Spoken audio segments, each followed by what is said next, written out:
কেমন আছো সবাই? আশা করি ভালো আছো। যথারীতি তোমাদের সামনে আবার ফোর্থ ইয়ারের স্টুডেন্টদের জন্য জেনেটিক ইঞ্জিনিয়ারিং অ্যান্ড বায়োটেকনোলজি যে সাবজেক্টটা আছে সেই সাবজেক্টের একটা টপিক নিয়ে আমি আবার তোমাদের সামনে আসলাম।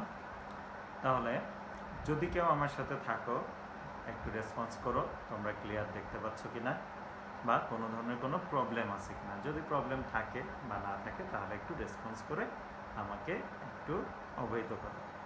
আমি দেখতে পাচ্ছি যে একজন বোধহয় আমাদের সাথে যুক্ত হয়েছে। আশা করছি ধীরে ধীরে আরও অনেকেই যুক্ত হবে। তো যাই হোক, যদি একটু কমেন্ট করো তাহলে আমি বুঝবো যে আমি নির্বিঘ্নে সুন্দরভাবে আমার লাইভ ক্লাস শুরু করতে সক্ষম হয়েছি। তাই একটু বলবো, যারা আছো 2 জন, এখন 3 জন, তোমরা ওকে, হ্যাঁ আমি এখানে দেখতে পাচ্ছি রেসপন্স করছো তোমরা। অনেক ধন্যবাদ, ভালোবাসা প্রদর্শন করলা।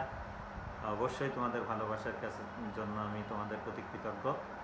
ওকে, তাহলে আমরা এখন আর কথা না বাড়াই, আমরা এখন সরাসরি টপিকে চলে যাই। মনে আছে নিঃসন্দেহে যে আমরা গত ক্লাসে তোমাদেরকে জেনেটিক ইঞ্জিনিয়ারিংয়ের যে আরডিএনএ টেকনোলজি এবং জিন ক্লোনিং বিষয় নিয়ে সাধারণ একটা ধারণা দিয়েছিলাম। সেখানে কিন্তু আমরা ডিটেলে যাই নাই। আজকে আমরা ধীরে ধীরে ডিটেলে যাব। অর্থাৎ জেনেটিক ইঞ্জিনিয়ারিংয়ের অন্যতম একটা শাখা হলো আরডিএনএ টেকনোলজি, বা আমরা যেটাকে ইলাবোরেট করে বলতে পারি যে রিকম্বিনেন্ট ডিএনএ টেকনোলজি।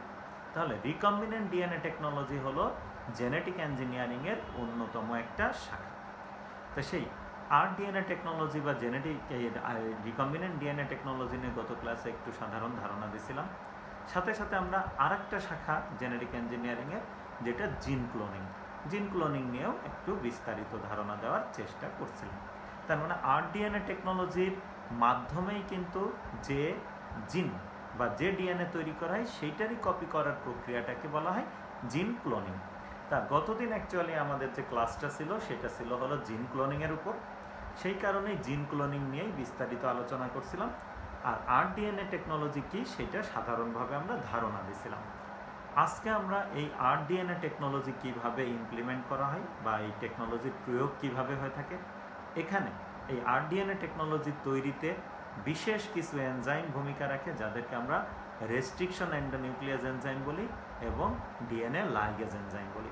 তার মানে এই ডিএনএ লাইগেজ এনজাইম কি, কোথায় পাওয়া যায়, সেটা কিভাবে কাজ করে সেটা আমাদের শিখতে হবে। সাথে সাথে আমরা যেটা শিখব সেটা হলো এই রেস্ট্রিকশন এন্ডোনিউক্লিয়াস এনজাইম কোথা থেকে পাওয়া যায়, কিভাবে কাজ করে, তাদের ভ্যারিয়েন্টগুলো নিয়ে আমরা আলোচনা করব। খেয়াল করো, রেস্ট্রিকশন এনজাইমের কাজই একটু কি জটিল, বাট ডিএনএ লাইগেজ এনজাইমের কাজ কিন্তু অত বেশি জটিল না। তাই আমরা আগে এই রেস্ট্রিকশন এন্ডোনিউক্লিয়াস এনজাইমের কাজ, তাদের কিছু রেস্ট্রিকশন এনজাইমের নাম এবং তারা কিভাবে কাজ করে সেইগুলো আমরা শিখব। তার আগে একটু তোমাদেরকে মনে করাই দিই একটা ছবি দিয়ে, সামান্য কয়েক মিনিটের মধ্যেই এই আরডিএনএ টেকনোলজি কিভাবে ইমপ্লিমেন্ট করা হয় সেই বিষয়টা আমরা বা সেই প্রক্রিয়াটা একটু সাধারণভাবে আবার আমরা একটু মনে করে আসি। তাহলে যেটা হবে আমাদের এই সে আলোচনা করতে সুবিধা হবে তোমাদেরকে যদি মনে করাই দিই। খেয়াল করো, স্ক্রিনে আমরা টোটাল জিন ক্লোনিং পর্যন্ত একটা ছবি দেখতে পাচ্ছি। তবে জিন ক্লোনিংয়ের আগের ধাপটুকু, অর্থাৎ কপি হওয়ার আগ পর্যন্ত ঘটনাটাকে আমরা বলি আরডিএনএ টেকনোলজি। আমি একটু এই আরডিএনএ টেকনোলজির ধাপগুলো নিয়ে আলোচনা করব। তার আগে আমি একটু ভালো করে ছবি দেখেন।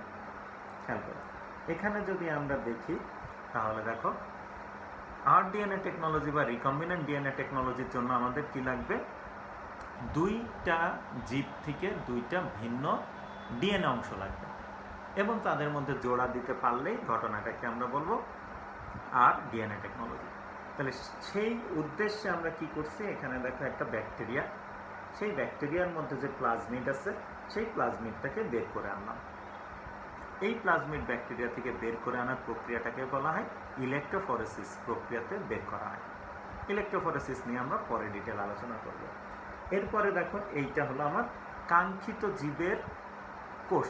এই কোষে আমার কাঙ্ক্ষিত জিনটা আছে, অর্থাৎ যে জিনটা আমি কি করব, বা যে ডিএনএর অংশটা আমি প্লাজমিডের সাথে যুক্ত করব, প্লাজমিডের সাথে প্লাজমিডও ডিএনএ দিয়ে তৈরি, আর এই জীবের জিনটাও ডিএনএ দিয়ে তৈরি। তাহলে ওই কাঙ্ক্ষিত জিনকে আমি আলাদা করব। সেই কারণে দেখো এখানে যে ডিএনএ আছে এই জীবের ডিএনএ, সেই ডিএনএটাকে এখানে কিন্তু জুম করে দেখানো হয়েছে, শুধু ডিএনএ অংশটুকুকে জুম করা হয়েছে। এবার এই ডিএনএ অংশ থেকে আমরা কি করব, এই ডিএনএ অংশ থেকে এই যে দেখো এখান থেকে কাঙ্ক্ষিত অংশটুকুরে আমরা কেটে নিচ্ছি। এই যে এখানে ছোট্ট একটুখানি অংশ, এই ক্রোমাটিন বা ডিএনএর ছোট্ট একটি অংশকে কেটে নিলাম। এই যে সেই খণ্ডটা কেটে জুম করে দেখাচ্ছি। এই খণ্ডকে আমরা বলে থাকি হলো কাঙ্ক্ষিত জিন, অর্থাৎ আমরা জানি জিন ইজ নাথিং বাট ডিএনএ। তাহলে এই ডিএনএ টুকরাটা হলো আমার কাঙ্ক্ষিত জিন। এইবার আমি যে প্লাজমিডটাকে নিয়েছিলাম, দেখো সেই প্লাজমিডটাকে কাটলাম। তাহলে প্লাজমিডকে কাটলাম, আবার ওই দিক থেকে কাঙ্ক্ষিত জিনটাকে কাটলাম। কাটার পরে এবার আমরা কি করব, জোড়া তালি দিব। কার সাথে কার, এই যে দেখো পরবর্তী স্টেপে যদি আমরা দেখি, তাহলে এই প্লাজমিড ডিএনএর সাথে আমার কাঙ্ক্ষিত ডিএনএ অংশ, অর্থাৎ কাঙ্ক্ষিত জিন, সেই জিন যে ডিএনএ অংশ দিয়ে তৈরি, সেই ডিএনএ অংশটুকুকে জোড়া দেওয়া হচ্ছে। এবার জোড়া এখনো লাগে নাই, এবার দেখো পরবর্তী স্টেপে জোড়া লেগে গেছে। তাহলে এই পর্যন্ত কাহিনীকেই আমরা বলবো আর ডিএনএ টেকনোলজি বা রিকম্বিনেন্ট ডিএনএ টেকনোলজি। অর্থাৎ যে কোনো ডিএনএর সাথে অন্য কোনো ডিএনএ খণ্ডককে এনে জোড়া দেওয়ার প্রক্রিয়াটাকেই সাধারণভাবে আমরা আর ডিএনএ টেকনোলজি বা রিকম্বিনেন্ট ডিএনএ টেকনোলজি বলে থাকি। তাহলে আমরা এখানে কোন ডিএনএর রিকম্বিনেশন করলাম, প্লাজমিড ডিএনএ। একটা ব্যাকটেরিয়ার প্লাজমিডে যে ডিএনএ থাকে, সেই ডিএনএকে কেটে সেখানে অন্য ডিএনএ টুকরা এনে যুক্ত করে আমরা একটা রিকম্বিনেন্ট প্লাজমিড ডিএনএ সৃষ্টি করলাম। এই পর্যন্ত ঘটনাটাকে আমরা বলে থাকি আর DNA technology or recombinant DNA technology. এখন দেখো এইটা গত ক্লাসেও বলছিলাম, এখন আবার একটু মনে করাই দিলাম, এবং গত ক্লাসে আমরা একটা বোধহয় একটা অ্যানিমেশনেও দেখছিলাম। এখন জাস্ট তোমাদের এটা মনে করাই দিলাম। এখন মাথায় যে বিষয়টা কাজ করবে সেটা হলো যে স্যার এই ডিএনএকে আমরা এখন কাটবো কী করে এবং জোড়াই বা দিব কী করে। এই পদ্ধতিটুকুই শেখা আজকে আমাদের মূল টার্গেট, যে এই ডিএনএকে আমরা কাটি কিভাবে এবং ডিএনএকে জোড়াই বা দিই কীভাবে। এতটুকু বুঝতে গেলে আমাদের সেই ডিএনএর গঠনটা আবার কি তোমাদের একটু মনে করে নিতে হবে। তাহলে আমরা যদি এখন দেখি, তাহলে ডিএনএ ডাবল হেলিক্স, তোমরা সবাই জানো ডিএনএ ডাবল হেলিক্স। আমরা ডিএনএর গঠন কিন্তু গত ক্লাসে, মানে গত দু একটা ক্লাস আগে শিখছিলাম। এই হলো সেই ডাবল হেলিক্স ডিএনএ। ওকে, এই ডিএনএর যে সিঁড়ির যে ধাপগুলা, সেই ধাপগুলা তৈরি হয় কি দিয়ে, ধাপগুলা তৈরি হয় হলো নাইট্রোজেনাস বেজের জোড়া দিয়ে, নাইট্রোজেনাস বেজ জোড় দিয়ে, বা আমরা সাধারণভাবে যেটাকে বলে থাকি হলো বেস পেয়ার দিয়ে। খেয়াল করো। আর এই যে সিঁড়ির যে হাতল, এই হাতল কি দিয়ে তৈরি, এই হাতল তৈরি হলো পেন্টোজ সুগার আর ফসফেট দিয়ে, পেন্টোজ সুগার আর ফসফেট দিয়ে। আমি জাস্ট এতটুকু অংশকে যদি এখন জুম করে নিয়ে যাই, তাহলে দেখো পেন্টোজ সুগার, তারপর কি আছে, পেন্টোজ সুগারকে আমরা এস দিয়ে দেখাই, S phosphate, S phosphate, S phosphate, এইভাবে একটা হেলিক্স তৈরি। খেয়াল করো। তাহলে আর একটা হেলিক্সও কিন্তু ঠিক একইভাবে তৈরি হবে। কিভাবে সেটা, এই যে যদি দেখাই, তাহলে সেই হেলিক্সটাও এস, তারপর ফসফেট, অর্থাৎ sugar phosphate, sugar phosphate, sugar, তারপর ফসফেট, এইভাবে দুইটা হেলিক্স সমান্তরালে থাকে। আর পেন্টোজ সুগারের সাথে এক পেন্টোজ সুগার, প্রত্যেকটা পেন্টোজ সুগারের 1 নম্বর কার্বন থেকে বের হয়ে আসে কি নাইট্রোজেনাস বেস। আর এই দুই নাইট্রোজেনাস বেস, দুই হেলিক্সের নাইট্রোজেনাস বেস পরস্পরের সাথে হাইড্রোজেন বন্ড দিয়ে যুক্ত থাকে। তোমাদের যদি মনে থাকে, খেয়াল করো, আমরা এখানে যদি দেখাই, তাহলে এইটা নাইট্রোজেনাস বেস, আবার এইদিকে নাইট্রোজেনাস বেস। ওকে, যাই হোক, এইভাবে যদি আমরা হিসাব করি, তোমাদের ডিএনএর স্ট্রাকচার এইভাবে মনে থাকার কথা। আমি একটু পরে অ্যানিমেশনে আরও ভালো করে দেখাই দিব ডিএনএর স্ট্রাকচারটা। তবে যখন রেস্ট্রিকশন এন্ডোনিউক্লিয়েজ এনজাইমের কাজের অ্যানিমেশন দেখাবো, তখন সেটা বুঝে যাবে। তাহলে আমরা যদি এখন দেখি, তাহলে এই যে দুইটা যে সুতা, এই যে যদি আমরা এটার একটা মই বা সিঁড়ির সাথে তুলনা করি, তাহলে এই যে হাতল, এই হাতল তৈরি হচ্ছে কি দিয়ে? পেন্টোজ সুগার আর ফসফেট দিয়ে, পেন্টোজ সুগার আর ফসফেট দিয়ে। আর এই সিঁড়ির যে ধাপগুলো আছে, সেই ধাপগুলা তৈরি হচ্ছে কি দিয়ে? নাইট্রোজেনাস বেস দিয়ে। এক পাশে অ্যাডিনিন থাকলে আর এক পাশে কি থাইমিন, এক পাশে সাইটোসিন থাকলে আর এক পাশে গুয়ানিন। এইভাবে পরিপূরক বেসগুলোর মধ্যে হাইড্রোজেন বন্ড দিয়ে নাইট্রোজেনাস বেসগুলো পরস্পরের সাথে যুক্ত হয়ে অ্যাকচুয়ালি হেলিক্স দুইটাকে ধরে রাখে, অর্থাৎ হেলিক্স দুইটা পরস্পরের সাথে হাইড্রোজেন বন্ড দিয়ে আটকে থাকে। আর বন্ডগুলার ফর্মেশন হয় কোথায়? ওই নাইট্রোজেনাস বেস আর নাইট্রোজেনাস বেসগুলোর মধ্যে। তাহলে আশা করি এতটুকু তোমরা বুঝছো, মনে পড়ছে, কারণ এইটা বোঝানোর জন্যই কিন্তু আমরা ডিএনএর গঠন আগে কিন্তু আমরা শিখে আসছি। এখন দেখো, তুমি যদি এখন এই ডিএনএকে কাটতে চাও, তাহলে একটু ব্রেন যদি সচল করে যদি দেখো যে এই ফসফেটকে যদি আমি কোনো রকমে সরাই ফেলতে পারি, এখান থেকে এই ফসফেটকে যদি আমি সরাই ফেলতে পারি, তাহলে দেখো ডিএনএ কি হলো? কেটে গেল। তার মানে আমি যদি এইটার মাঝে থাকা ফসফেট এবং এর মাঝে থাকা ফসফেটকে যদি সরাই ফেলতে পারি, তাহলে কিন্তু ডিএনএ কেটে যাবে।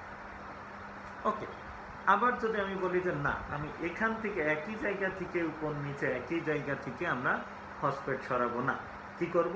মনে করো এই জায়গা থেকে আমি ফসফেট সরাইলাম, আবার মনে করো এই জায়গা থেকে ফসফেট সরাইলাম, তাইলেও কিন্তু দেখো ডিএনএ কিন্তু কেটে যাবে। কারণ তখন কি হবে? এই যে এদের মাঝে যে হাইড্রোজেন বন্ডগুলো আছে, সেই হাইড্রোজেন বন্ডগুলাও তখন খুলে যাবে। হাইড্রোজেন বন্ডগুলো খুলে যাওয়ার কারণে কি হবে? এই ডিএনএ কিন্তু কি হবে? এই ডিএনএ কিন্তু পরস্পর থেকে কেটে দুইটা অংশে পরিণত হবে। অর্থাৎ তখন আমরা কেমন পাবো? এই পাশে এখান থেকে এইটুকু একটা টুকরা, এইদিকে মনে করো আর একটা টুকরা আমরা পাবো, এ টুকরা বি টুকরা, এমন দুইটা টুকরা তখন আমরা পেয়ে যাব। তার মানে আমাকে লেজার বা অন্য কোনো কাঁচি টাচি দিয়ে কাটা লাগছে না।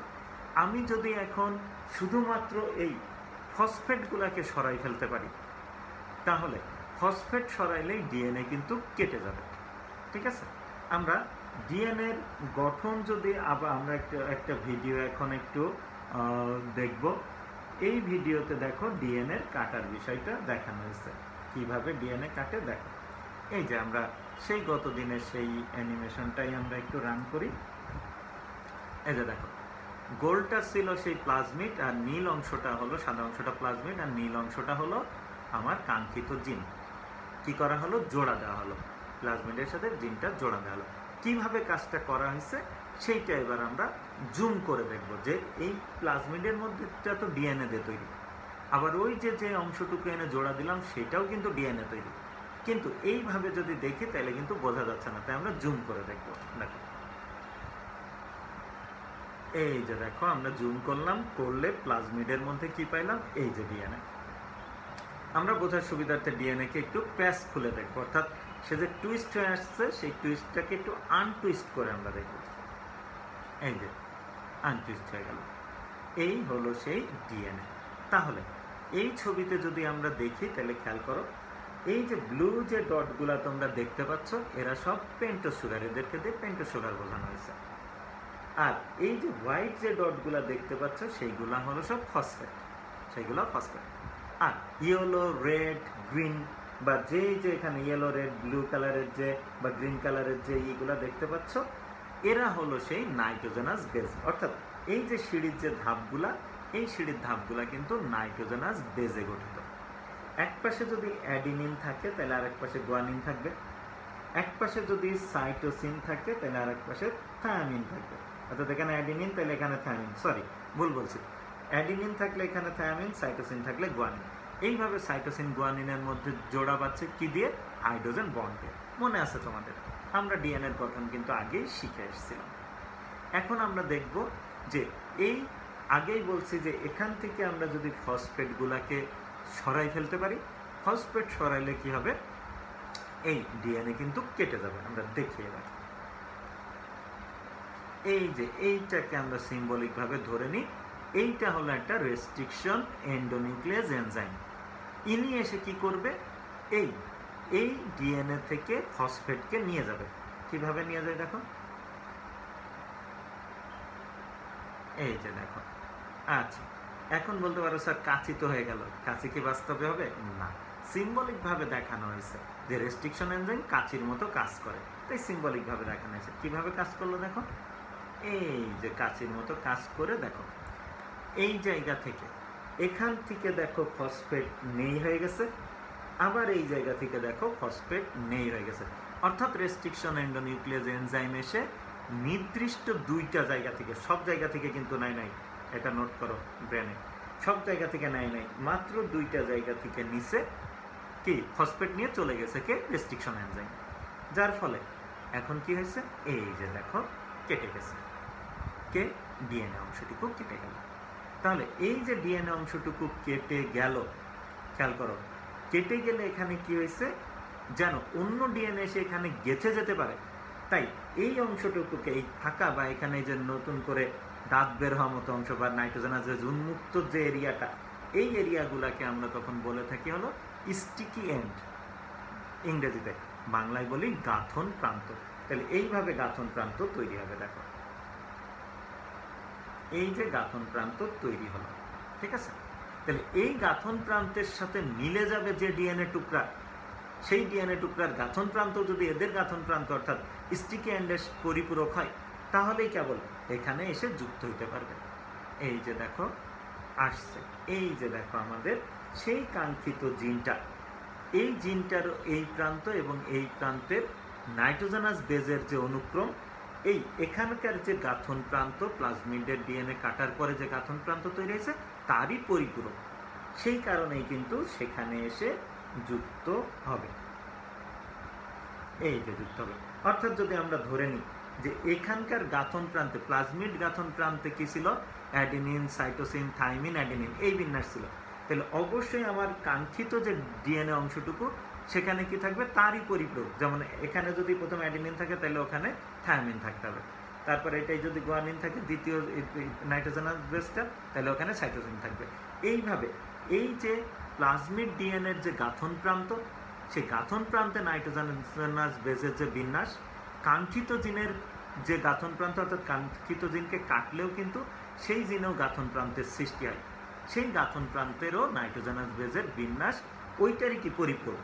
অর্থাৎ প্লাজমিড ডিএনএর গাঁথন প্রান্ত আর কাঙ্ক্ষিত জিনের গাঁথন প্রান্ত দুইটা নাইট্রোজেনাস বেস পরিপূরক হইলেই কেবল এখানে এসে কি সেট হবে, এবং সেই সময় কি হবে, আবার ফসফেট এসে কি করবে, জোড়া দিয়ে দিবে। এই যে দেখো, এখন বলতে পারো স্যার আসছে তো কি সুপারগ্লু, এখানে সিম্বলিকভাবে সুপারগ্লুকে বোঝানো হয়েছে।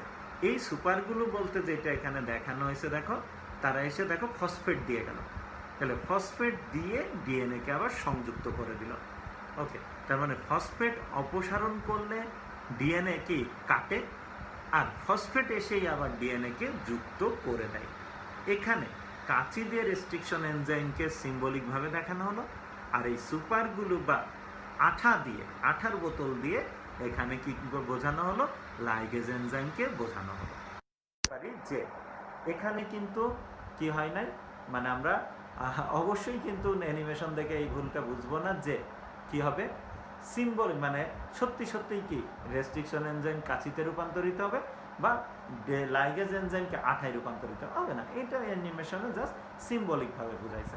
তাহলে আশা করি তোমরা এখানে বুঝছো যে রেস্ট্রিকশন এনজাইম কাজ করবে কিভাবে, কাঙ্ক্ষিত ডিএনএর যেখানে কাটবে সেই অঞ্চল থেকে ফসফেট অপসারণের মাধ্যমে। আর লাইগেজ এনজাইম কাজ করবে কিভাবে, যে কাঙ্ক্ষিত ডিএনএ অংশটা যখন কি হবে, আমরা যেখানে যুক্ত করতে চাচ্ছি সেই ডিএনএর স্টিকি এন্ডের সাথে যখন এসে মিলে যাবে, খেয়াল করো স্টিকি এন্ড আর কাঙ্ক্ষিত জিনের ডিএনএর স্টিকি এন্ডের যখন পরিপূরক হয়ে যাবে, তখন সেই জায়গাটায় কে আসবে, তখন সেই জায়গাটায় আসবে হলো লাইগেজ এনজাইম, এসে ফসফেট দিয়ে সেখানে দুই ডিএনএ টুকরাকে জোড়া লাগাই দিল। ওকে, তাহলে এইটা হলো এই রেস্ট্রিকশন এনজাইমের কাজ এবং ডিএনএ লাইগেজ এনজাইমের কাজ। এখন প্রশ্ন জাগবে, খেয়াল করো যে এই যে স্যার এখানে দেখলাম যে কি হলো, এখানে যদি আমরা দেখি তাহলে দেখো যে সরি, এখানে ভিডিও থাকে ভাই, রান করে না। আচ্ছা আচ্ছা, এখানে দেখো, এই যে আমরা যখন এখানে ফিরে আসলাম, এখন প্রশ্ন জানবো যে রেস্ট্রিকশন এনজাইম, আমরা আবার একটু দেখবো ভিডিও অংশটুকু, খেয়াল করো।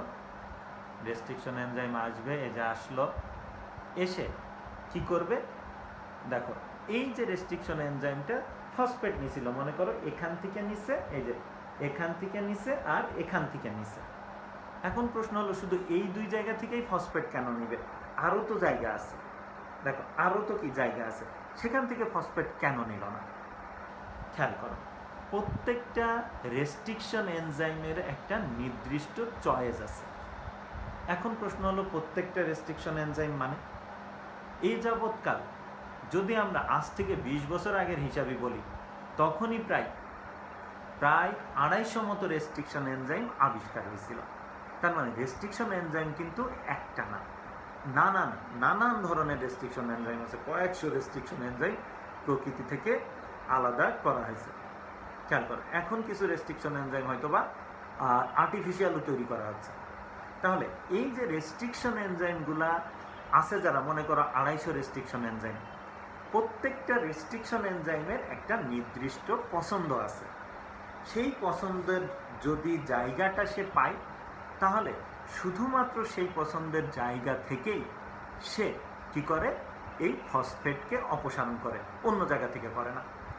তাহলে একটা নির্দিষ্ট এনজাইমের যে কি থাকে, একটা নির্দিষ্ট এনজাইমের যে পছন্দের জায়গা থাকে, নির্দিষ্ট রেস্ট্রিকশন এনজাইমের ফসফেট অপসারণের জন্য যে পছন্দের এরিয়া থাকে, এই যে দেখো, এইটা মনে করো এই রেস্ট্রিকশন এনজাইমটার পছন্দের এরিয়া, ওই এরিয়াটাকে ওই রেস্ট্রিকশন এনজাইমের রেস্ট্রিকশন সাইট বলা হয়।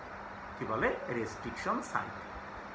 তার মানে এইবার আমরা একটু খুঁজে দেখি যে এখানে দেখানো হয়েছে PST1, এই রেস্ট্রিকশন এনজাইমটার নাম হলো PST1 রেস্ট্রিকশন এন্ডোনিউক্লিয়াস এনজাইম, এই এনজাইমটার নাম। এমন বললাম যে কয়েকশো কি হলো রেস্ট্রিকশন এনজাইম আছে, যেমন HIM3, BAMH1, এরকম অনেক ধরনের রেস্ট্রিকশন এনজাইম আছে, যেমন ইকোরারাই, HAP2, এমন কয়েকশো রেস্ট্রিকশন এনজাইম আছে, তাদের ভিন্ন ভিন্ন নাম আছে। এবং প্রত্যেকটা রেস্ট্রিকশন এনজাইমের একটা নির্দিষ্ট পছন্দের জায়গা থাকে। ওই নির্দিষ্ট রেস্ট্রিকশন এনজাইমের নির্দিষ্ট পছন্দের জায়গা যেখান থেকে সে ফসফেট অপসারণ করবে, সেই নির্দিষ্ট পছন্দের এরিয়াটাকে আমরা ওই নির্দিষ্ট রেস্ট্রিকশন এনজাইমের রেস্ট্রিকশন সাইট বলি। যেমন এখানে দেখো, PST1 নামের যে রেস্ট্রিকশন এন্ডোনিউক্লিয়াস এনজাইম, তার পছন্দের এরিয়া হলো এতটুকু, এই যে এতটুকু দাগ দিয়ে দেখানো হয়েছে।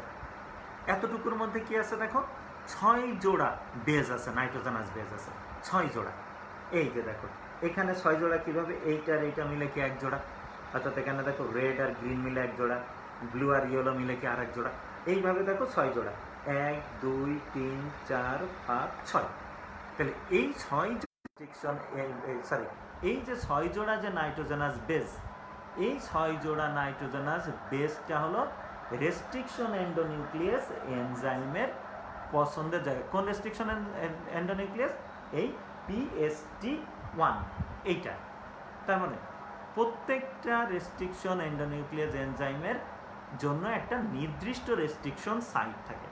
তাহলে এই যে আমরা যদি এখন ভালো করে দেখি, তাহলে এই PST1 এর রেস্ট্রিকশন সাইট কি? উপরে CTGCAG,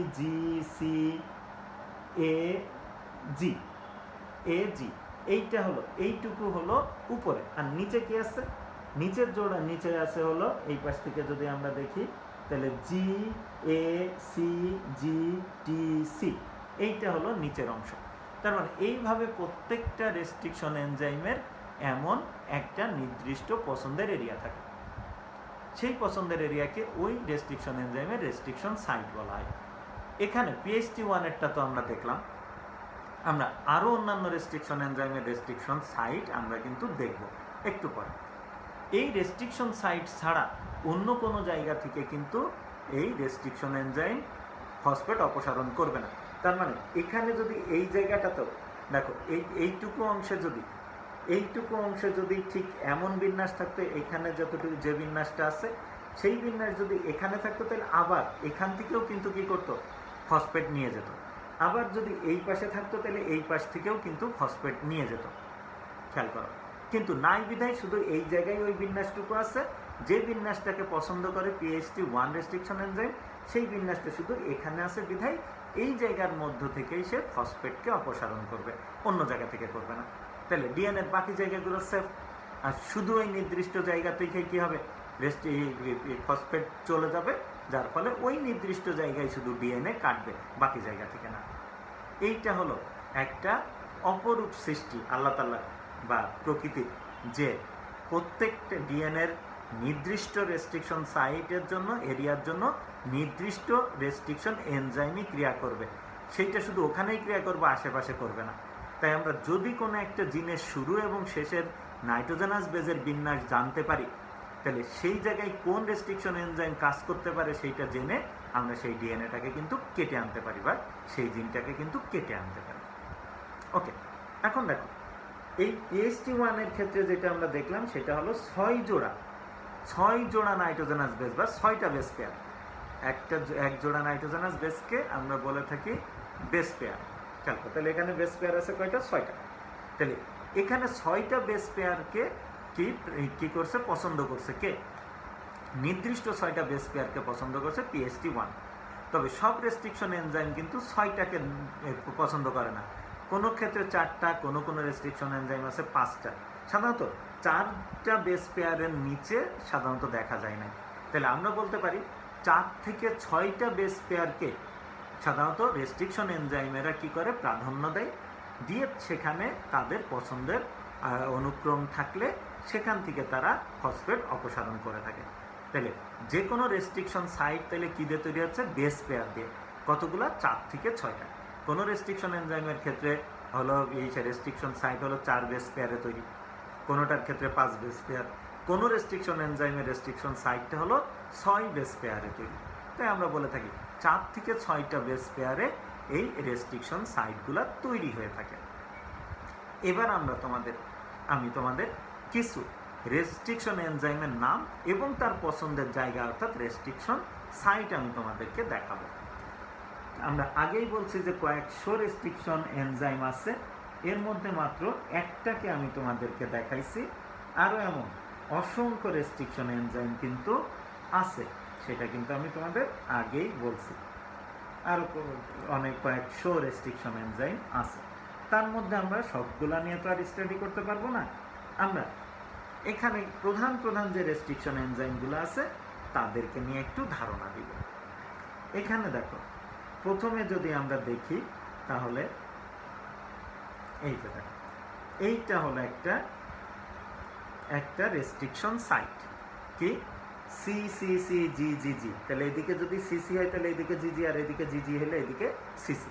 তাহলে এখানে কয়টা বেস পেয়ার হলো, 6টা। দেখো, এইটা আর এটা মিলে একটা পেয়ার, উপর আর এটা মিলে কি একটা পেয়ার, এইভাবে দেখো 6টা বেস পেয়ার আছে।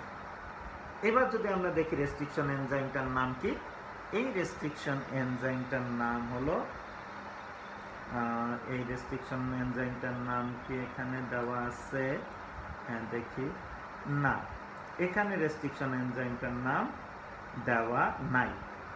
ওকে, আছে, ওকে আছে, SMA1। এই যে দেখো, এই রেস্ট্রিকশন এনজাইমটার নাম হলো SMA1। এই যে SMA1 এইটা। তাহলে এই রেস্ট্রিকশন এনজাইম কি করবে, তার পছন্দের সাইট হলো, এরিয়া হলো এইটা। ডিএনএ অণুর কোনো জায়গায় যদি এমন বিন্যাস থাকে, এই 6টা নাইট্রোজেনাস বেজের যদি এমন বিন্যাস কোনো জায়গায় পাই, তাহলে কি করবে, এই সি আর এই দিককার হলো সি আর জি, আর নিচের এই জি আর সি এর মধ্য থেকে ফসফেট নিয়ে যাবে, নিয়ে গিয়ে এইভাবে কি করবে, এইভাবে ডিএনএটাকে দেখো কেটে ফেলবে। এই যে দেখো, তাহলে এটা এই পাশে একটা টুকরা, এই পাশে হলো আর একটা টুকরা, হয়ে গেল।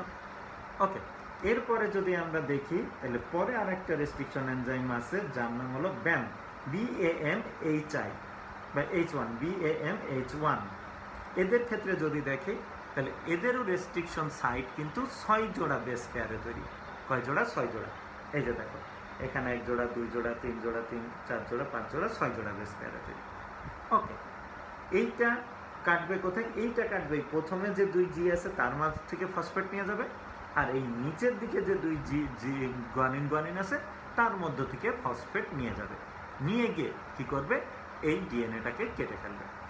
তাহলে ব্যাম H1 এর ক্ষেত্রেও আমরা বলতে পারি যে তাদের রেস্ট্রিকশন সাইট হলো 6টা বেস পেয়ারে তৈরি। কয়টা বেস পেয়ার? 6টা। বা আমরা বলতে পারি 6 জোড়া নাইট্রোজেনাস বেসে তৈরি, আর বেস পেয়ার বলে দিলে 6টা বেস পেয়ার। ওকে, তৈরি। এবার দেখো এখানে যদি আমরা দেখি তাহলে এটা হলো আরেকটা। ওকে, তাহলে এইটার নাম হলো PST1। কি নাম? PST1, যেটা আমরা একটু আগে দেখে আসলাম। তার রেস্ট্রিকশন সাইট দেখো এটা। তো এইভাবে দেখো যে আমরা যদি দেখি তাহলে এই যে দেখো এখানে আর একটা রেস্ট্রিকশন এনজাইম, তার রেস্ট্রিকশন সাইট। তাহলে এইভাবে রেস্ট্রিকশন এনজাইমের ভিন্নতা হবে কিসের উপর ভিত্তি করে? ভিন্ন জায়গায় কাজ করবে কিসের উপর ভিত্তি করবে? তার রেস্ট্রিকশন সাইটের উপর ভিত্তি করে। বা উল্টাভাবে বলতে পারি, ডিএনএ অণুতে নির্দিষ্ট রেস্ট্রিকশন সাইটের উপরে নির্দিষ্ট রেস্ট্রিকশন এনজাইমই ক্রিয়া করে, এবং যখন সে ক্রিয়া করে রেস্ট্রিকশন এনজাইম তখন সে কি করবে? সেই রেস্ট্রিকশন সাইট বা তার পছন্দের এরিয়ার মধ্য থেকে পছন্দের জায়গা থেকে ফসফেট অপসারণের মাধ্যমে ডিএনএকে কেটে দেবে। ওকে, তাহলে আমরা যদি কোনো ডিএনএ কাটতে চাই বা কোনো একটা জিনকে কাটতে চাই তাহলে অবশ্যই আমাকে জানতে হবে সেই জিনের শুরুতে এবং শেষে, অর্থাৎ সেই ডিএনএ অংশটুকুর শুরু এবং শেষে নাইট্রোজেনাস বেজের বিন্যাস, অর্থাৎ ওই জায়গাটাতে আমি কোন রেস্ট্রিকশন এনজাইমটা কাটতে পারবো সেইটা নির্ণয় করার জন্য আমাকে জানতে হবে। তা নাহলে আমি আন্দাজে যদি রেস্ট্রিকশন এনজাইম দিয়ে দিই তাহলে কি হবে? তখন দেখা যাবে পুরা ডিএনএকে কিন্তু কেটে নষ্ট হয়ে যেতে পারে। তাই আগে আমাকে কাঙ্ক্ষিত জিনের শুরু এবং শেষের নাইট্রোজেনাস বেজের বিন্যাস জেনে সেই জায়গায় কোন রেস্ট্রিকশন এনজাইম কাজ করতে পারে সেইটাকেই প্রয়োগ করে আমার কাঙ্ক্ষিত জিনকে কাটতে হবে। কাটলাম। এবার যদি এদেরকে জোড়া দিতে চাই তাহলে কি দিয়ে? ওই যে বললাম যে এই স্টিকি এন্ডের সাথে যখন ইয়ে হবে কাঙ্ক্ষিত জিনটা আসবে তখন আবার লাইগেজ এনজাইম দিয়ে সেটা জোড়া দিতে হবে। লাইগেজ এনজাইম কীভাবে কাজ করবে? ওই যে বললাম যে লাইগেজ এনজাইম কাজ করে হলো ফসফেট, মানে কাটে যেহেতু ফসফেট অপসারণের মাধ্যমে, আর ফসফেট সেখানে জোড়া দিয়ে সাধারণত লাইগেজ এনজাইম ডিএনএকে জোড়া দিয়ে দেয়, অর্থাৎ ডিএনএর এক টুকরার সাথে আরেক ডিএনএ টুকরাকে যুক্ত করে ফেলে। তাই সেটাকে আমরা বলি ডিএনএ লাইগেজ এনজাইম। ওকে, তাহলে এখন প্রশ্ন যে এই যে রেস্ট্রিকশন এনজাইমগুলা এদেরকে কোথায় পাবো? ম্যাক্সিমাম ক্ষেত্রেই বিভিন্ন অণুজীবের শরীরে আমরা এই রেস্ট্রিকশন এনজাইমগুলা পেয়ে থাকি। লাইগেজ এনজাইম কোথায় পাবো? ম্যাক্সিমাম ক্ষেত্রে দেখা যায় ইকোলি ব্যাকটেরিয়ার শরীরে আমরা হলো লাইগেজ এনজাইম পেয়ে থাকি। তাহলে ইকোলি ব্যাকটেরিয়া হলো একটা অণুজীব, খেয়াল করো, তার শরীরে আমরা লাইগেজ এনজাইমটা পাচ্ছি। এছাড়াও ভিন্ন ভিন্ন রেস্ট্রিকশন এনজাইম আমরা ভিন্ন ভিন্ন অণুজীবের শরীরে আমরা পেয়ে থাকি। তার মানে লাইগেজ এনজাইম অলমোস্ট সেম, একই। একটা লাইগেজ এনজাইমে বিভিন্ন জায়গায় কাজ করতে পারে, বিভিন্ন রেস্ট্রিকশন সাইটে কাজ করতে পারে, বা বিভিন্ন জায়গায় জোড়া দেওয়ার ক্ষেত্রে ভূমিকা রাখতে পারে। কারণ ওখানে কিন্তু তার পছন্দের কোনো এরিয়া নাই, যেখানে ফাঁকা পাচ্ছে সেখানে এসে ফসফেট যুক্ত করে ফসফেট সাপ্লাই দিয়ে সেই ডিএনএকে যুক্ত করে দিচ্ছে। তার কিন্তু নির্দিষ্ট পছন্দের এরিয়া নেই যে এমন হইলে আমি সেখানে ফসফেট দিব বা এমন হইলে দিব না, এমন কিছু নাই। তাই রেস্ট্রিকশন এনজাইম সাধারণত আমরা ইকোলি ব্যাকটেরিয়ার সাইটোপ্লাজম থেকেই কি পৃথক করে থাকি, এবং সেইটাই বিভিন্ন ক্ষেত্রে বিভিন্ন জিনের ক্ষেত্রে সেই রেস্ট্রিকশন লাইগেজ এনজাইমগুলাই ব্যবহৃত হয়ে থাকে। কিন্তু যেহেতু ডিএনএ এন্ডোনিউক্লিয়াস, রেস্ট্রিকশন এন্ডোনিউক্লিয়াস বা আরই আমরা বলি সংক্ষেপে, এই আরই রেস্ট্রিকশন এনজাইম এরা যেহেতু ভিন্ন ভিন্ন টাইপের হয়ে থাকে, কারণ এদের কাঙ্ক্ষিত ডিএনএর মানে পছন্দের যে এরিয়া অর্থাৎ রেস্ট্রিকশন সাইট যেহেতু ভিন্ন হয়ে থাকে, তাই আমরা বলছি রেস্ট্রিকশন এনজাইমের ভেরিয়েশনও অনেক। তাই একই অণুজীবে তুমি কিন্তু এত ধরনের রেস্ট্রিকশন এনজাইম পাবা না। ভিন্ন ভিন্ন অণুজীবে ভিন্ন ভিন্ন টাইপের রেস্ট্রিকশন এনজাইম পেয়ে থাকি আমরা। ওকে, এবং বর্তমানে কিছু রেস্ট্রিকশন এনজাইম হয়তোবা কি করা হচ্ছে, আর্টিফিশিয়ালি সিনথেসিস বা উৎপাদন করা হচ্ছে। ঠিক আছে, তাহলে মোটামুটি বোধহয় আমরা রেস্ট্রিকশন এনজাইম কি কিভাবে কাজ করে সেইটা আমরা শিখলাম। এখন একটু লাস্ট যে বিষয়টা সেইটা একটু তোমাদের সাথে শেয়ার করি। দেখো, এই জায়গায় যখন রেস্ট্রিকশন এনজাইমটা কাজ করছে, দেখো এখানে যখন রেস্ট্রিকশন এনজাইমটা কাজ করছে তখন কিন্তু স্টিকি এন্ড তৈরি হয়েছে, অর্থাৎ গাঁথন প্রান্ত তৈরি হয়েছে। এই যে দেখো, এখান থেকে এই জায়গায় ফাঁকা, এই জায়গাটাই ফাঁকা অংশ, দেখছো কাটার পরে। তার মানে আগে ছিল এমন, আগে একটু আমরা দেখি, এই যে রেস্ট্রিকশনে সাইডটা হলো এটা, এইটা হলো রেস্ট্রিকশন সাইড। কেটে যাওয়ার পরে দেখো উপরের যেটা এখানে ফাঁকা, নিচের হেলিক্সে এই জায়গায় ফাঁকা, তাহলে দুই জায়গায় কিন্তু ফাঁকা। তাই যে কোনো একটা ডিএনএ টুকরা এসে এই গ্যাপটা পূরণ করে দিতে পারবে, তাই আমরা ওই গ্যাপটাকে কি বলে থাকি, স্টিকি এন্ড।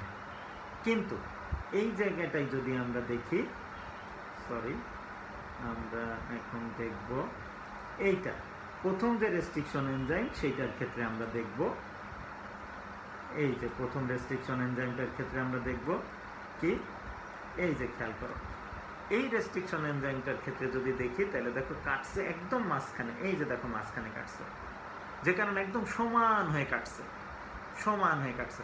তাই এখানে কিন্তু কোনো স্টিকি এন্ড বা গাঁথন প্রান্ত নাই। তার মানে যদি সমান হয়ে কাটে তাহলে আমরা সেই প্রান্তকে, সমান প্রান্তকে আমরা বলে থাকি ব্লন্ড এন্ড, ব্লন্ড BLUNT, আর এন্ডস, এন্ডস মানে কি প্রান্ত, ব্লন্ড প্রান্ত বলে থাকি সমান হয়ে কাটলে। আর যদি যে বললাম যে অসমভাবে কাটে তাহলে ওই জায়গায় নতুন ডিএনএ টুকরা এসে সেখানে যুক্ত হতে পারে, তাই ওই অংশটুকে, ওই কাটকে বা ওই প্রান্তকে আমরা বলি গাঁথন প্রান্ত, বাংলা ইংরেজিতে বলে স্টিকি এন্ড। তাহলে ব্লন্ড এন্ড যদি হয় এই জায়গায় কিন্তু আবার নতুন ডিএনএ এনে এই মাঝখানে কিন্তু জোড়া দেওয়াটা কষ্ট, বেশ কষ্ট। তাই আমাদেরকে যেটা করতে হয় সেটা হলো একটা বিশেষ ব্যবস্থায় এই ব্লন্ড এন্ডকে আবার স্টিকি এন্ডে কনভার্ট করতে হয়। সেটা কি, লিঙ্কার নামে এক ধরনের ডিএনএ টুকরা আছে, সেইটাকে অনেক সময় এখানে যুক্ত করে দেওয়া হয়, দেওয়ার পরে দুই প্রান্তেই লিঙ্কার যুক্ত করে দেওয়া হবে, দিয়ে সেখানে কি করা হয়, সাধারণত আবার বা রেস্ট্রিকশন এনজাইম দিয়ে কেটে নতুন করে সেখানে আবার স্টিকি এন্ড তৈরি করে নেওয়া হয়। তার মানে যখন কাটে তখন সমান হয়ে কাটে, কিন্তু ওই খাস অনুযায়ী করার জন্য কি করতে হয়, সমান কাটা অংশের সাথে নতুন ডিএনএ অংশ জোড়া দেওয়া হয়, যেটাকে বলা হয় লিঙ্কার। ওই লিঙ্কার বিশেষ ধরনের ডিএনএর অংশ বা কিছু নাইট্রোজেনাস বেস জোড়া দেওয়া হয়, যেটাকে বলা হয় লিঙ্কার। ওই লিঙ্কারকে আবার রেস্ট্রিকশন এনজাইম দিয়ে কেটে নতুন করে আবার খাতযুক্ত কি করা হয়, প্রান্ত অর্থাৎ স্টিকি এন্ড তৈরি করা হয়। ওকে, অথবা আর একটা কাজ করা যেতে পারে, সেটা হলো এই কিছু নাইট্রোজেনাস বেস এমনভাবে সজ্জিত করা হয় যে সেই অংশটা নিজেই কি স্টিকি এন্ডে পরিণত হয়, অর্থাৎ আমি আর্টিফিশিয়ালি স্টিকি এন্ড তৈরি করে সেইটাকে আমরা সরাসরি এই ব্লন্ড এন্ডে লাগাই দিতে পারি, যুক্ত করে দিতে পারি। যদি করা হয় সেটা, তাহলে ওই অংশটাকে বলা হয় অ্যাডাপ্টার। কি বলে, অ্যাডাপ্টার। তাহলে অ্যাডাপ্টার দিয়ে বা লিঙ্কার দিয়ে হলো আমরা এই ব্লন্ড এন্ড, যেটা ব্লন্ড এন্ড অর্থাৎ সোজা করে কাটা হয়েছে যেটা, এইটাকে স্টিকি এন্ডে কনভার্ট করে, অর্থাৎ ব্লন্ড এন্ডকে আমরা স্টিকি এন্ডে কনভার্ট করার জন্য কি করে থাকি, লিঙ্কার বা কোনো ক্ষেত্রে লিঙ্কার বা কোনো ক্ষেত্রে আমরা অ্যাডাপ্টার, এই দুইটা অংশকে ব্যবহার করে আমরা ব্লন্ড এন্ডকে স্টিকি এন্ডে কনভার্ট করে থাকি। আমি যদি একটু দেখানোর চেষ্টা করি, মনে করো এই জায়গাটায় ডিএনএ অংশটুকু একটু আমি দেখাই, যে আমি সোজা করেই দেখাচ্ছি। এই হলো একটা ডিএনএর দুইটা হেলিক্স, তাহলে এখানে কি আছে, নাইট্রোজেনাস বেস, মনে করো এখানে অ্যাডিনিন, তাহলে এখানে আছে থাইমিন, এই যে এইভাবে আছে, এইভাবে আছে, ঠিক আছে, ধরে নাও এটা, এই হলো ডিএনএটা। আমি এখানে কি করে দেখালাম, আমি এটা জাস্ট সিম্বলিকভাবে আনটুইস্ট করে, অর্থাৎ হেলিক্স দুইটাকে টুইস্ট না করে আনটুইস্ট অবস্থায় দেখালাম। তাহলে এখানে মনে করো ফসফেট আছে, এখানে ফসফেট আছে, এখানে ফসফেট আছে, এখানে ফসফেট, এই ফসফেট আছে। ওকে, আমি এখন কি করলাম, এই ফসফেটকে অপসারণ করলাম এবং এই পাশ থেকে ফসফেট অপসারণ করলাম। তাহলে কাটলো কি, একদম কি সোজা হয়ে কাটলো। তাহলে সোজাভাবে কাটলে কি হচ্ছে, কোনো গাঁথন প্রান্ত থাকছে না। তাই এই সোজা প্রান্তকে, খাড়া প্রান্তকে আমরা বলে থাকি হলো ব্লন্ড এন্ড। তাহলে এই দুইটা যদি এখন সরে যায়, এটা এইদিকে, এই প্রান্ত এইদিকে সরে গেল, এই প্রান্ত এইদিকে সরে গেল, তাহলে আমি সিম্বলিকভাবে দেখাইতে পারি এই যে মনে করো ডিএনএ এটা, আর এইটা দূরে সরে গেল। ঠিক আছে, আমি সাধারণ একদম সিম্পলভাবে এইটা দেখে, এই হলো দূরে সরে গেছে।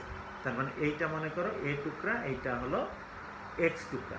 তাহলে এ টুকরাটা মনে করো এইটা, আর এক্স টুকরাটা হলো এইটা। তাহলে এ এবং এক্স পরস্পর থেকে দূরে সরে গেছে। ওকে, কিন্তু সমান, তাই এই জায়গায় আবার নতুন করে ডিএনএ এসে যুক্ত হওয়া কিন্তু কষ্ট, যুক্ত হবে না সহজে।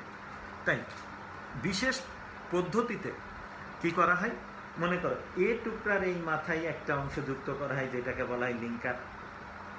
মনে করো কিছু নাইট্রোজেনাস বেস দিয়ে তৈরি একটা বিশেষ গঠন, শুধু ওই গঠনটুকুকে কেমিক্যালি বা বিভিন্ন ভৌত রাসায়নিক পদ্ধতি অবলম্বন করে এইভাবে যুক্ত করে নেওয়া হয়। তাহলে এই লাল অংশটুকুরে আমরা বলে থাকি লিঙ্কার। পরে রেস্ট্রিকশন এনজাইম দিয়ে সেইটারে কি কাটা হবে, লিঙ্কারকে এই যে এই জায়গায় মনে করো কেটে ফেলা হলো, আবার এই জায়গায় মনে করো কেটে ফেলা হলো, এই যে এইভাবে কেটে ফেলা হলো। তাইলে দেখো আবার কিন্তু এখানে সমান নাই, এখন কিন্তু আবার স্টিকি এন্ড তৈরি হয়ে গেছে। তাহলে এই লাল অংশটুকুরে আমরা বলছি কি, এইটারে যদি সমান অংশ লাগাই তাহলে সেটারে বলছি লিঙ্কার। লিঙ্কার লাগিয়ে কেটে নিয়ে যদি আমরা এইভাবে স্টিকি এন্ড তৈরি করি, তাহলে সেইটাকে আমরা সেই অংশগুলারে বলি লিঙ্কার। আবার অনেক সময় এখন কি করা হয়, বিজ্ঞানীরা সরাসরি এমন অংশ তৈরি করে ফেলে, অর্থাৎ কর্তন করার পরে যে অংশ, যে নাইট্রোজেনাস বেজের বিন্যাস যা, সেইটাই আলাদাভাবে সংশ্লেষণ করা হয়, করে সরাসরি এই দুই প্রান্তে যুক্ত করে দেওয়া হয়। যদি এমন করা হয় তাহলে সেই নবসৃষ্ট সেই টুকরাগুলাকে তখন আমরা বলে থাকি হলো অ্যাডাপ্টার। কি বলি? অ্যাডাপ্টার। তাহলে এইভাবে অ্যাডাপ্টার অথবা লিঙ্কার, খেয়াল করো, ব্যবহার করে আমরা এই ব্লন্ড এন্ড অর্থাৎ সোজাভাবে কাটে, অর্থাৎ যেখানে কি স্টিকি এন্ড নাই, এই স্টিকি এন্ড ছাড়া যদি ডিএনএর কর্তিত অংশ পাওয়া যায়, তাহলে সেই ডিএনএর দুই প্রান্তকে এইভাবে আমরা মডিফাই করে একসময় স্টিকি এন্ডে পরিণত করি, যেন কাঙ্ক্ষিত জিন এসে সেখানে সুন্দরভাবে পরবর্তীতে আটকে যেতে পারে। এই যে দেখো এইভাবে আটকে গেল, এই যে। তাহলে গ্রিন অংশটুকু কি আমার কাঙ্ক্ষিত জিন, ব্লু অংশটুকু কি আমার মানে ডিএনএ, যে ডিএনএর সাথে আমি কাঙ্ক্ষিত জিনকে জোড়া দিব সেই ডিএনএ অংশ। কিন্তু যখন আমি রেস্ট্রিকশন এনজাইম দিয়ে কাটলাম, দেখা গেল কি ব্লন্ড এন্ড হয়ে গেছে, অর্থাৎ গাঁথন প্রান্ত নেই, সমান হয়ে গেছে। তাই সেই গাঁথন প্রান্ত তৈরি করার জন্য আমরা কি করতে পারি, যে লিঙ্কার যুক্ত করে লিঙ্কারকে কেটে, এই যে লিঙ্কার যুক্ত করে লিঙ্কারকে কেটে গাঁথন প্রান্ত বানিয়ে নিতে পারি, অথবা সরাসরি গাঁথন প্রান্ত তৈরি করে, যেটাকে আমরা বলছি অ্যাডাপ্টার, সেই সরাসরি গাঁথন প্রান্ত তৈরি করে এনে সেই গাঁথন প্রান্ত আবার এই ব্লন্ড এন্ডের সাথে যুক্ত করে দিতে পারি। দিয়ে আমরা কি করতে পারি, যে আমার কাঙ্ক্ষিত জিনকে সেখানে স্থাপনের সুযোগ করে দিতে পারি, অর্থাৎ নতুন করে আমরা স্টিকি এন্ড তৈরি করে নিতে পারি। ওকে, তাহলে মোটামুটি বোধহয় আমরা এই ডিএনএ লাইগেজ এনজাইম কি সেটা জানলাম, কোথায় পাওয়া যায় সেটা শিখলাম, কিভাবে কাজ করে সেটা শিখলাম। এন্ডোনিউক্লিয়াস এনজাইম বা রেস্ট্রিকশন এন্ডোনিউক্লিয়াস এনজাইম যারা, তাদের প্রকারভেদ, তারা কোথায় পাওয়া যায়, তাদের কাজ কি, কিভাবে কাজ করে, এইটা আমরা শিখলাম। সাথে সাথে আমরা এটাও শিখলাম যে রেস্ট্রিকশন সাইট কি, ব্লন্ড এন্ড কি, এবং লিঙ্কার কি, অ্যাডাপ্টার কি। লিঙ্কার এবং অ্যাডাপ্টার আমরা কোন ক্ষেত্রে ব্যবহার করে থাকি, এই বিষয়গুলো বোধহয় আমরা বুঝলাম। সাথে সাথে আমার মনে হয় যে আমরা বোধহয় আরডিএনএ টেকনোলজির প্রত্যেকটা ধাপ বোধহয় আমরা এখন শিখে গেলাম।